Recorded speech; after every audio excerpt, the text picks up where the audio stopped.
guys, so for today's video I'm super excited because I'm going to be doing a review on the new Maybelline's The Nudes palette, and I feel like this palette is, like, I'm just really excited because I mentioned this in my kind of get ready with me when I did first impressions as I was getting ready.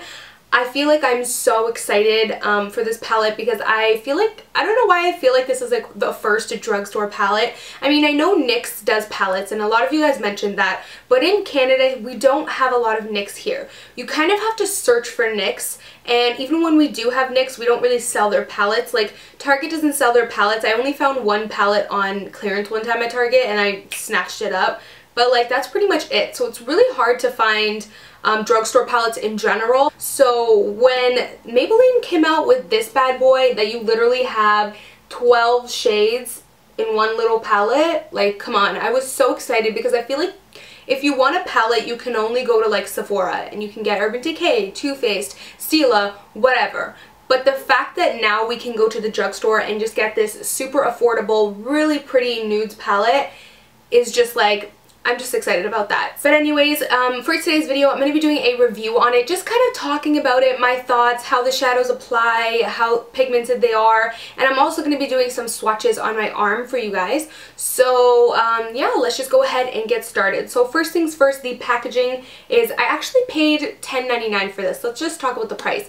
This was $10.49, I think, $10.99, something like that, at Walmart in Canada. So I'm pretty sure in the States it's probably under $10, like maybe $9 and something cents, which, can I just say, is amazing because there's 12 shades in here, so you're not even paying $1 for each shade. Like, hello, that's just amazing. So $10.99, you can get this at any drugstore. This is called the Nudes palette. I like the name because obviously it describes it perfectly. You have all of the nude shades you would ever need for any eye look in this palette. The packaging is super simple. I feel like they could have done better on the packaging, but I mean, it's the drugstore, right? You don't always get the best drugstore packaging. I feel like Milani is that one drugstore brand where you could just get like really nice, luxurious packaging, but with Maybelline, you know, they just went with the simple kind of black plasticky type of packaging, which, I mean, I think they could have done better. Maybe they could have done it like black and gold, or maybe since they went with like the chrome, they could have maybe done a chrome lining, like something just to make it look a little bit more luxurious, but you know, whatever. It's all about what's inside, not on the outside. So, and it does not come with a mirror. I know for some people that's a little bit of a disappointment. Personally, for me, I don't really mind. I don't even really use the mirrors on my palettes. I just use the shadows, so I don't even really care about the mirrors. You also have a mixture of mattes, satins, and shimmers in this palette, and it also comes with a little brush over here that I already just disposed of because I don't even really use those. And on the back, what's also really cool about this palette is it's also really beginners friendly because it has three little diagrams here, and it shows you that you can use these shadows. It tells you like what shadows to use together if you want to use 4 of them. It tells you which shadows to use together if you want to use 3, or if you want to use 2. So it kind of groups the shadows together and what Maybelline kind of suggests works well together. So I feel like that's really good for beginners as well. So definitely, if you're a beginner and you're trying out shadows, I really suggest picking up this palette because I feel like this is a good palette for a beginner to have, but also if you're advanced, because it's really good just to have kind of high-end alternatives to some shadows. I feel like there's some dupes in here to my Naked 2 palette, but that's something definitely I'm gonna have to save for a comparison video or like a dupe alert video maybe. I don't really know. Maybe let me know if you guys want that, if I will do like a dupe alert video. Maybe I'll show you guys which shadows for my high-end palettes are kind of dupes for these ones. If you guys are interested in that, then thumbs up this video and I'll do that for you. But yeah, let's just get into the shadows of this bad boy because that's what really matters, right? The first shadow is just this really pretty type of like creamy, satiny, shimmery shade, just that all-around shade that's good for the brow bone or the tear duct. Now, right off the bat, what I'm noticing about this shadow, and I think most of the shadows in particular, but as I go ahead and swatch them, I'll kind of let you guys know individually. For this one, it's not super duper pigmented. Like, you don't swatch it and you get like a full even swatch, but if you kind of go over it 2 or 3 times, you'll get like that really nice even swatch. But it is really buttery. Like, you don't get a lot of fallout with this shadow for sure. It's a really buttery shade. So the next shade is just this really pretty like taupey darker brown. It's more of a darker taupe, definitely not like a light taupe, but this color would be really pretty for the crease or even just to put all around. This shade isn't that pigmented either. You kind of got to go over it 2 or 3 times just to get a really pigmented swatch. I think these shadows are definitely the type where you need to use a really good primer just to help kind of bring out the pigmentation in them more. The next shade is just this really pretty, like, really nice nude shade. Like, this would look really pretty all over the lid and also just as a highlight color. It doesn't show up that much on my arm just because it kind of almost matches my skin tone, so just keep that in mind. Now the next shade is this really gorgeous, like, bronzy, brassy, brownie type of gold shade, and I feel like this is also a really buttery shade, by the way. These shadows aren't powdery at all that much, and this shade is actually one of the most pigmented in the palettes, and it's just this really gorgeous brassy gold color. You can honestly not go wrong with this shade. If you put that on the lid and you just do a little bit of a light brown crease, you'll have this really gorgeous dramatic eye right off the bat. Now the next shade is kind of a lighter version, more taupier gray version of the second shade that I swatched for you guys. This one is definitely a little bit more pigmented than the other one, and this one just has a little bit more gray tone to it, whereas the second shade has a little bit more of a pinky tone to it. The last shade on the top row is a color that I really enjoy, and I think that this is the color that is really nice because it's a really deep, dark, charcoaly type of brown, and I like that because sometimes when you're doing dramatic looks, obviously you gotta add like that really dark shade.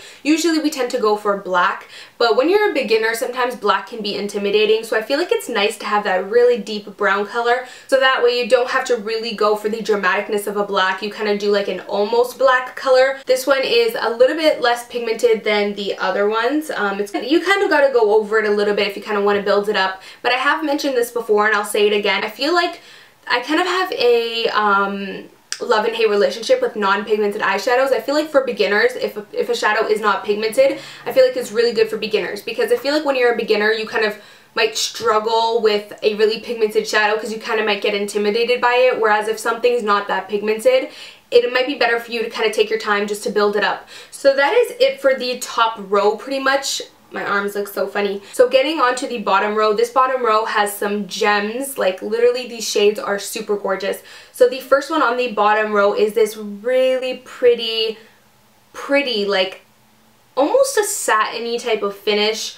I don't even know how to describe this. It's like a brown bronze shade. It almost has a bit of a coppery kind of tone to it, but not at the same time. So I really like this shade. And the second shade on the bottom row is, again, this really nice deep brown color that would be a great alternative to a black if you kind of find black a little bit intimidating. Or if you are going for a little bit more of a softer dramatic look, then I feel like this is a really great shade as well to use. The third one in the bottom row is this absolutely gorgeous shade that reminds me of the shade Half Baked in my Naked 2 palette by Urban Decay. This is a really pretty, just gorgeous yellowy gold shade for the lid. So the third one here is a shade that I absolutely love. This is a shade that actually reminds me of Makeup Geek's Drama Queen, I believe it's called. And it's just this really pretty shimmery brown shade. It kind of has specks of, like, I don't know, it doesn't really have specks of glitter, but in the pan it really has like these like gold kind of shimmeriness to it. When you swatch it, it's not really coming up that much. So the fifth shade in the bottom row is a really gorgeous lid color. It's this really pretty, like, satiny, pinky champagne shade that everyone loves for the lid. And the last shade is, of course, a black shadow, but I will say that this is not the most pigmented black shadow that I have ever seen. It actually is pretty faint, to be quite honest with you. Unfortunately, I do wish that the black shadow was more pigmented. Even for a beginner, I feel like this shadow is kind of a disappointment. So those are all of these swatches in the palette. So I'm also actually just gonna try one of the shadows with on top of my MAC Painterly Paint Pot first, because I kind of want to see how it's gonna come off if I put it on a really great primer. So I'm actually going to use the second shade that really didn't come up that much, and I'm going to put that on top of the MAC Painterly Paint Pot. So as you can see, it definitely makes it more vibrant when you put it on top. I'm also just going to go ahead and try it with the Too Faced Shadow Insurance Anti-Crease Primer. I'll try that fifth shade in the top row on top of the Too Faced.